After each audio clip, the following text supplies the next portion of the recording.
going on, ladies and gentlemen? Darren Smith with you, along with Steve Walls, and we welcome you to the Kansas City Chiefs cheat sheet.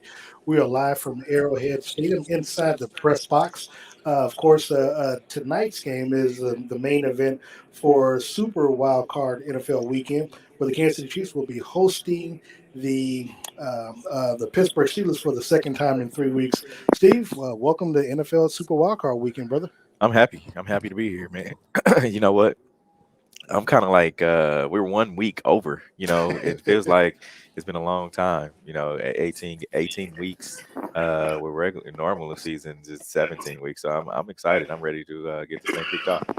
That being said, Steve, of course, a lot of people were kind of hoping it would have been the Chargers or someone where the Chiefs could go on a revenge tour. But be that as it may, Kansas City Chiefs fans are excited about tonight's game. Of course, this could potentially be the Pittsburgh Steelers' final game as a quarterback for Ben Roethlisberger.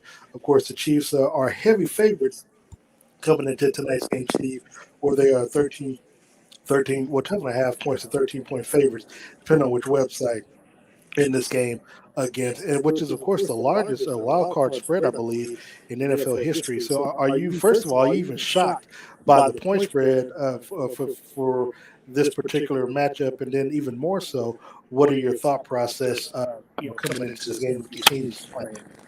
You know what? I am shocked. Just because the struggles that the Chiefs offense has had, throughout the season, and it no matter what, it seems like with the spread that's happening today, it's kind of like, all right, you guys have struggled, haven't really been able to put points on the board, but the defense has played very well. So I'm guessing it's because of the defense. It's not because of the offense. And then you look at on the other side of the ball, Ben Roethlisberger, he hasn't really been able to pass the ball beyond 15 yards.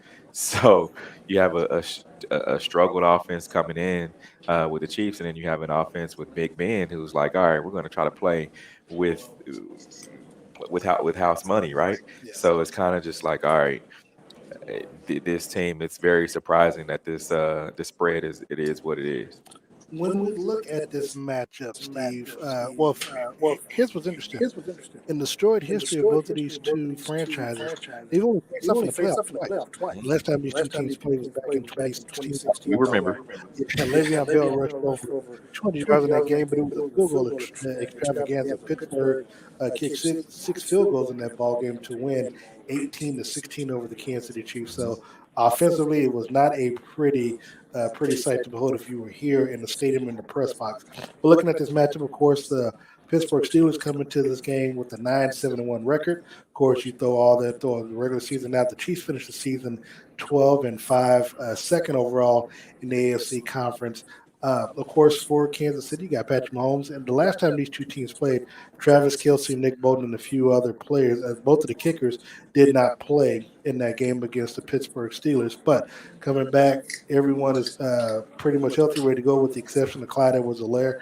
And so the Chiefs winning that last game 36-10 over the Pittsburgh Steelers. Really, anything less, especially after what we've seen thus far this weekend, Super Wild Card Weekend, is going to be disappointing for Chiefs fans. I think so. The thing about today, and it felt kind of weird, just because normally when you have a playoff game here in Kansas City, you kind of feel that emotion right throughout the city. And this week, I don't know about you, but I really didn't feel like it was a playoff game happening on today. So I'm kind of interested. It's like, man, are fans in it, or are fans kind of just like, it's just another game. We're playing the Pittsburgh Steelers. We're expected to win, so it's like, we're not going to put too much into this game. We're going to look past them, and now knowing who they play, maybe that's what it is. I'll be honest. I got that same vibe from you. I think Chiefs fans were just more so like couldn't believe that, okay, we're stuck playing the Pittsburgh Steelers again, and also I do believe because of the large point spread, fans are expecting the Chiefs to blow this team out, and if it doesn't happen, then again, that'll be a discussion or a conversation to be had. But looking at this matchup, Steve, and we're coming back to where to where it all started here. Kansas City with Patrick Mahomes. Again, they They come in averaging about 28 points per game. Patrick Mahomes threw for 4,800 plus yards. What are you expecting? I guess because of what we did not get a chance to see before between these two teams. What are you expecting in tonight's matchup? You know what? I'm expecting this Chiefs defense to play a lot better than what they did last week. And the reason I say that is because it seemed like last week when going up against the Broncos, they were kind of um, uh, for lack of better words, it's like, all right, we're surprised, right? Because Drew, they didn't. I don't think they expected Drew Lock to come out there and use his legs like he did, and it was basically a shock to him when you look up and the Broncos are in the game going into the second half. Right, so I know you were kind of at a surprise. It's like, all right, man, is Drew Lock going to really win this game? Against the Chiefs on the last week of the season, a game that means something. So I think this week, I think the Broncos, I mean the Chiefs defense is going to show you why they basically led this team from a 3-4 record to second in the AFC. A lot of oohs and ahs. Of course, if you're keeping an eye on us and also keeping an eye on the NFC game that's taking place right now, it looks like the Dallas Cowboys, they had a chance, 4th and 11, a drop pass or an error pass, but could have been caught. Probably should have been caught. Could have cost the Cowboys their season. The San Francisco 49ers are up 23-17 over the Dallas Cowboys. So it looks like another first round exit for the Dallas Cowboys, and the trip to the Super Bowl will have to wait another year for Jerry Jones and company. Speaking of championships, Kansas City is looking for their fourth Super Bowl, or I'm sorry, their fourth World Championship, but third Super Bowl in the Super Bowl era. Of course, the Pittsburgh Steelers are looking for their seventh as they begin the playoffs. Chiefs led by Andy Reid, the Steelers led by Mike Tomlin. One thing that we can say is going to be some good coaching in this ball game. However, we don't know. Looking at Ben Roethlisberger, Steve. The last time these two teams played, Roethlisberger, he didn't have the best stats coming out of going into the game, even coming out of. But over the last, he was only able to muster up 10 points against the Chiefs. What they had 13 points or 16 points in their win last week over the Baltimore Ravens to get into the playoffs. Of course, they had to wait for the conclusion of the Sunday night game. But looking at this team, looking at the players involved, especially looking at the Pittsburgh Steelers, I've talked with ESPN's Kimberly Martin. I've talked to USA Today's Mike Jones. They just don't see how. The Pittsburgh Steelers can come up with enough points to even go toe to toe with Kansas City to pull out a win for tonight's game. So if that is the case, how do the Pittsburgh Steelers win at Arrowhead Stadium tonight if they win at all? Well, one or two things can happen. One is that the Pittsburgh Steelers can make the Kansas City Chiefs just play bad, play to their level, so to speak. Uh, the Steelers aren't going to come in here and rack up a bunch of points. That's just not what they're going to do. They're going to try to win a close ball game, whether it's a 17-14 or a 10-14 type game. That's the kind of game that I believe that they want to come in here and do. That's the first thing of how they can win. The second way is the Chiefs can just beat themselves. We saw Right. earlier. We saw earlier on the season they played Baltimore, lost there. They played Buffalo, um, a- and here in Kansas City, and it's like, all right, and also the Chargers. Those losses early on in the season were basically on the Chiefs. Like they didn't go out there and get beat. They went out there had a struggle defense, They gave the game and away. and then they just gave the game up. Whether it may have been turnovers by Patrick Mahomes, interceptions, or fumbles, or just they beat themselves. So I think if neither of those two things happen today, the Chiefs would be victorious.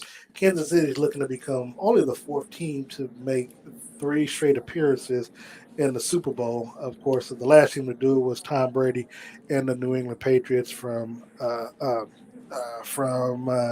2016 to 2018. So the Chiefs, they're looking to do it. They're trying to be the fourth team to do so. Look, when we look at this matchup, I know you and I both feel Kansas City's going to win. It probably shouldn't be that close of a ball game, but again, what we've seen thus far over the weekend, if it is close, if it does somehow stay close, to the fourth quarter. And as we see it from the Cowboys and the 49ers game is going down to the wire. I mean, should Chiefs fans feel nervous about any type of outcome in this game? I do. I've said this all week. If the game so happens to come down to where it's a close ball game going into the fourth quarter, I think the Chiefs may lose. I really do, just because the Steelers are coming in here and they're playing with, you know, the energy of, all right, we got our backs against the wall, we're the underdog, and you don't want this Pittsburgh team to be the Cinderella story, which is how it would be played out. Of course, it would be the biggest, I think, the biggest playoff loss in Chiefs history. I mean, because you look at that deficit or you look at the spread, and it's like, all right, you're favored by 13, 14 points, or however you want to look at it, and you guys come out here and lay an egg.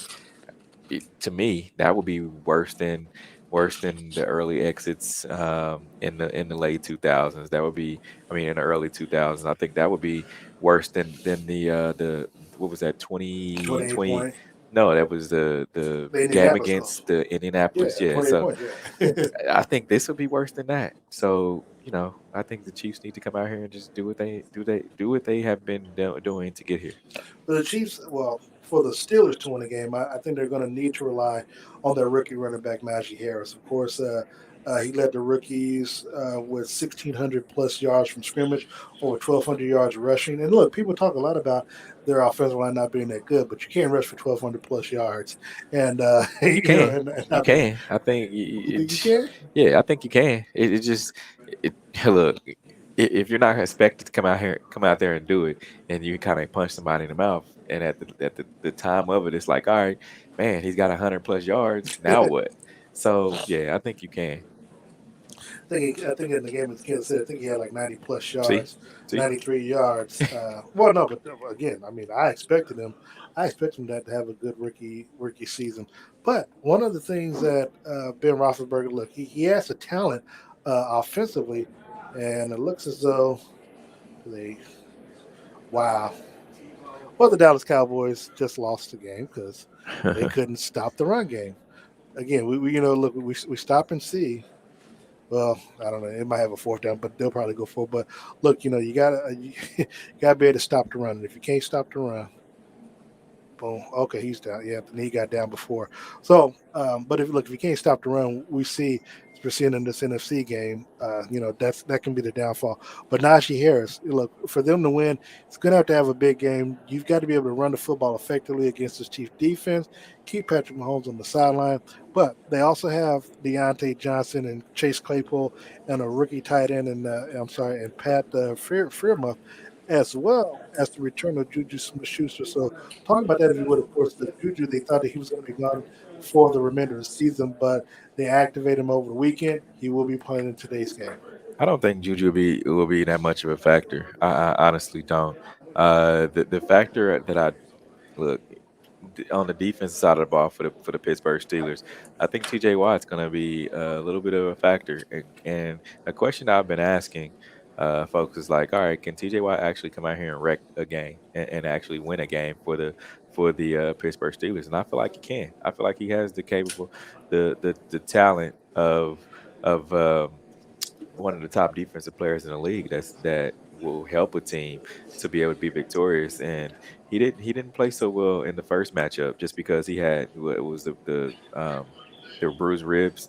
So Yeah, he only had one tackle in that yeah, game. yeah. So I think if he comes out here and has a couple sacks, he wreck shop. I think he'll be he'll be able to make something happen for his team. Look, one other player besides T.J. Watt to watch out for is defensive tackle Cameron Hayward.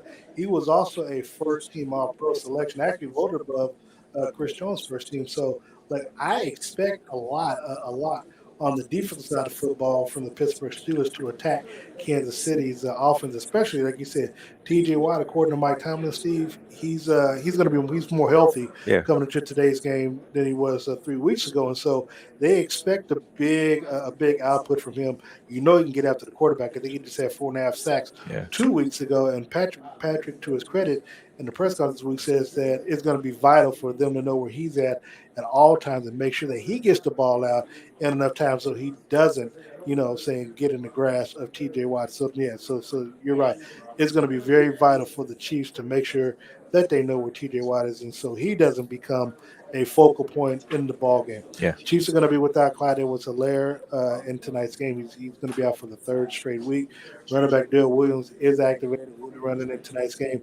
How do you think the Chiefs utilize their run game in tonight's matchup against the Steelers? I think Daryl's been playing exceptionally well, and also I think he's a guy that, and I've said we talked about it the past couple weeks. It's like, all right, Clyde's not being Clyde is what they your first round running back should be. Najee Harris, he's been there for his team, and Clyde hasn't been there really for um, the Chiefs. To me, he hasn't been the caliber talent that I feel like a first round running back should be. And that's just my opinion.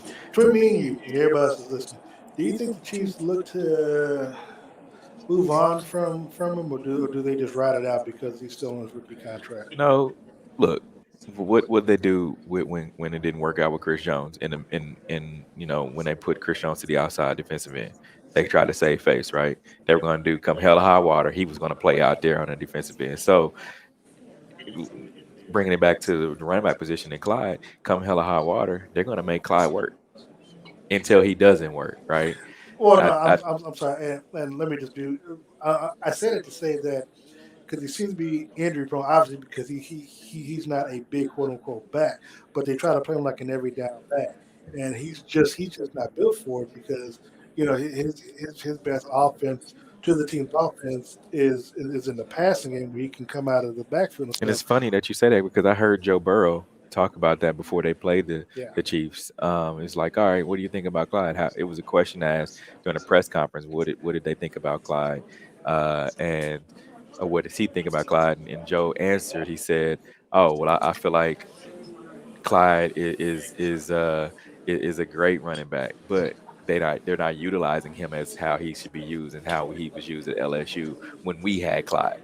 He's like, he's better in the screen game. He's better in the passing game, and the Chiefs aren't using him like that. But once they do, they'll find out. All right, this is how he should be used, and he'll be able to be better than what he is. I think Brett Veach could execute a Joe Mixon for Clyde Edwards-Helaire trade.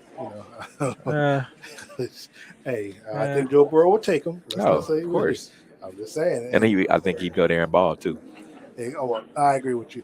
Look, also again, Travis Kelsey didn't play in the last matchup Mhm. against him. What are you expecting tonight from Travis Kelsey? I mean, just a regular, you know, Kelsey performance, at least six, and also let's not forget Tyreek Hill. He had just returned from the COVID list when he played in the game. Only played 29 snaps, had about two catches. Are you expecting a regular Tyreek Hill and Travis Kelsey performance? And it doesn't have to be anything great or outstanding, but at least six catches between both, and just regular 66, 71 yards between them.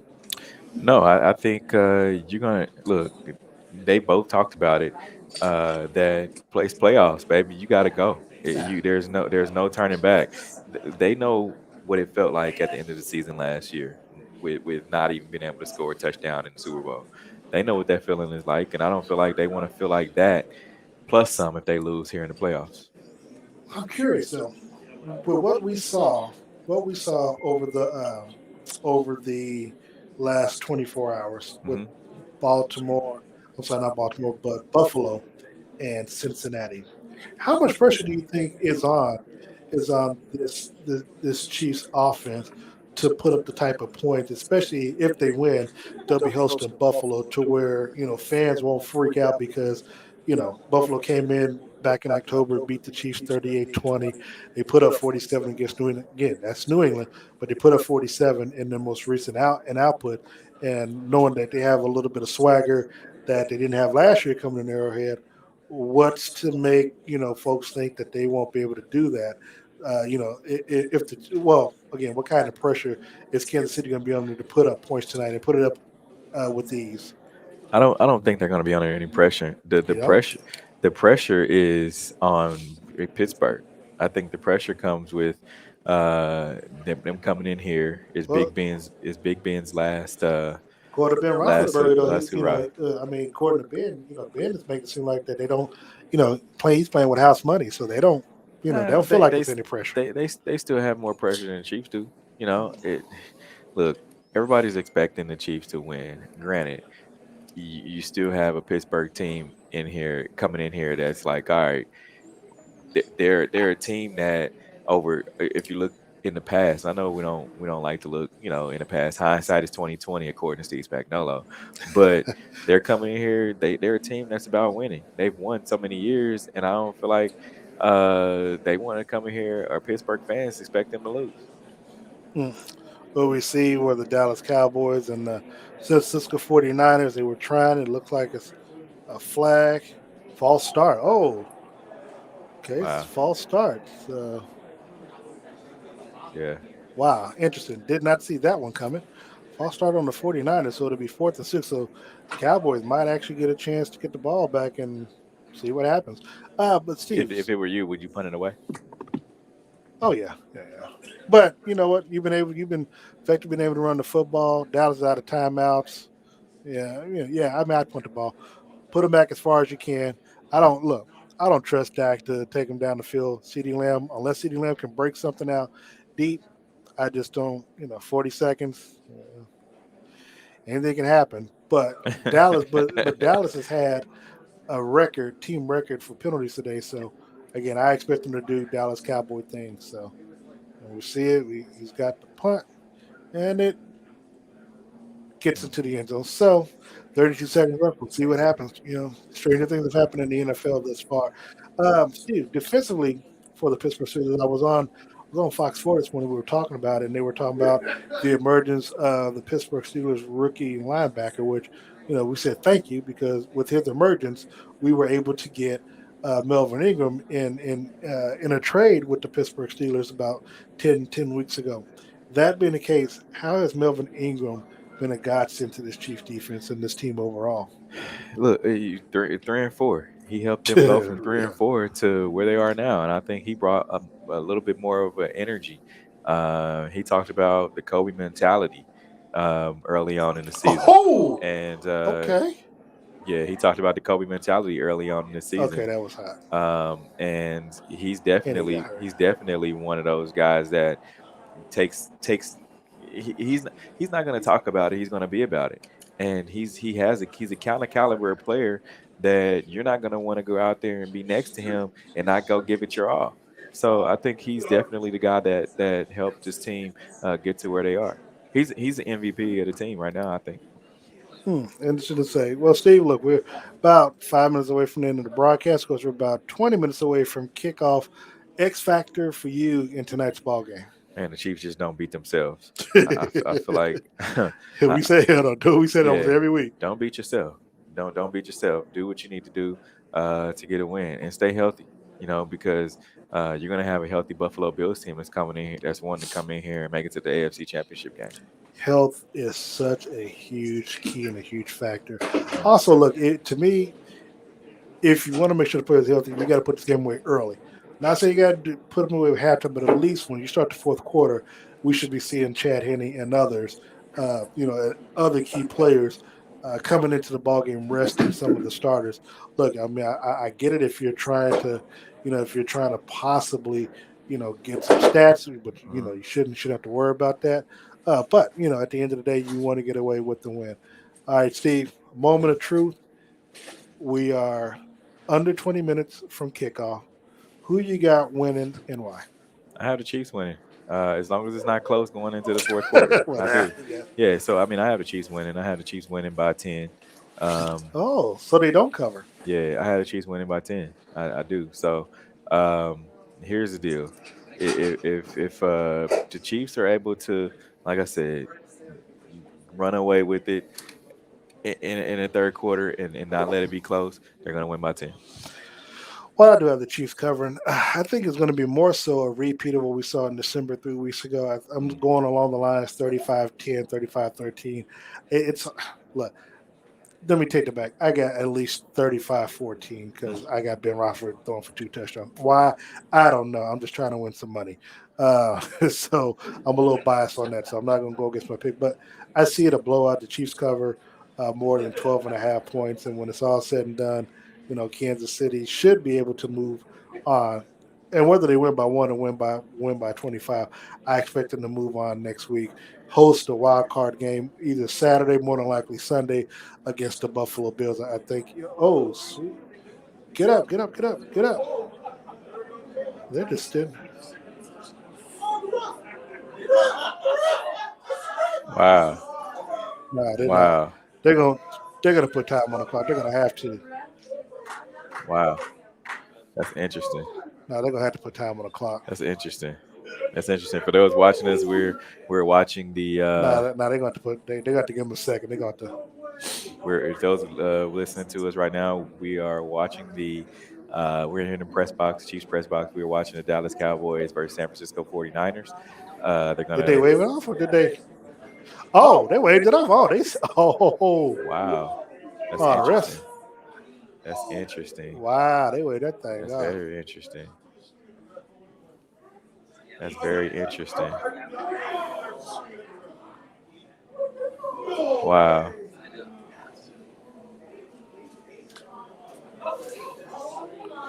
The official. Wow. That's interesting. It's interesting. We are watching. But Cowboys did it to themselves. Did to themselves at the end of the day. But Yeah. okay, so Steve and I both have the teams have Kansas City winning, have them moving on. Cowboys do Cowboy things, Yeah. and the result is what it is. Uh, it's funny. I had the Cowboys, but I had San Francisco covering, so I guess I win. I won that. But be that as it may, Steve, you got the casual, professor look going on, man. So tell us who styled you this evening, man. Looking good. My friends over at Dillard's on Rosa, they're taking care of me each and every week.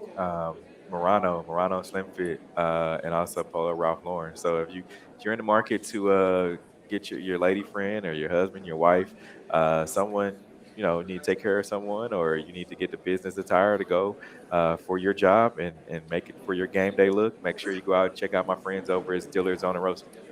And before I mentioned, it's going to be San Francisco at Green Bay next week, and the Tampa Bay Bucks will host either the Los Angeles Rams or the Arizona Cardinals. Of course, that game is tomorrow night. We'll talk more about that game tomorrow night when you join Steve, I, myself, DJ Q, and Sean Tyler for the Red Hour. But I want to thank, as always, Todd White and Todd's Clothiers and Taylor Suits for my game day fit. Game day wear each and every week. Of course, we come with something new, so we like to get you that look. Of course, he's located at two different locations, 21st and Broadway, along with Ward Parkway, the Ward Parkway Mall. So go see him. Let him know you like the attire. He'll make sure that you are suited and booted and ready to go. And also want to give thanks to Gates Barbecue. Of course, they take care of us on the pregame meal, and so. Make sure you look. You go by Linwood and Maine. They got three different wing specials. They got the 3-pack wings. They have the 12-pack wings. They also have the 12-pack wing platter, and they also have a 24 party platter tray. So go there. Support them. They've been part of the community, part of the culture for 75 years. And so, look, hopefully they'll be around for another 75. So, at 5 different locations, you can go to Gates Barbecue. And then also want to thank Cherry Sports Gear as well for the hotel and lodging needs. So, for Steve Walls, for myself, of course, you can find Steve Walls on the social media platforms at Steve Walls KC. You can find me on the social media platforms at Darren Smith WHB. Make sure you tune in tomorrow, 6:30 to 7:30. We'll be live at the Soiree Steak and Oyster House on 18th and Vine. Join us. Come down and join us. Enjoy some of the great food, great sports talk with myself, Steve Walls, DJ Q, and Sean Tyler. Until then, we'll be back next week. It will be a game for us next week right here at Arrowhead Stadium. Until then, go Chiefs.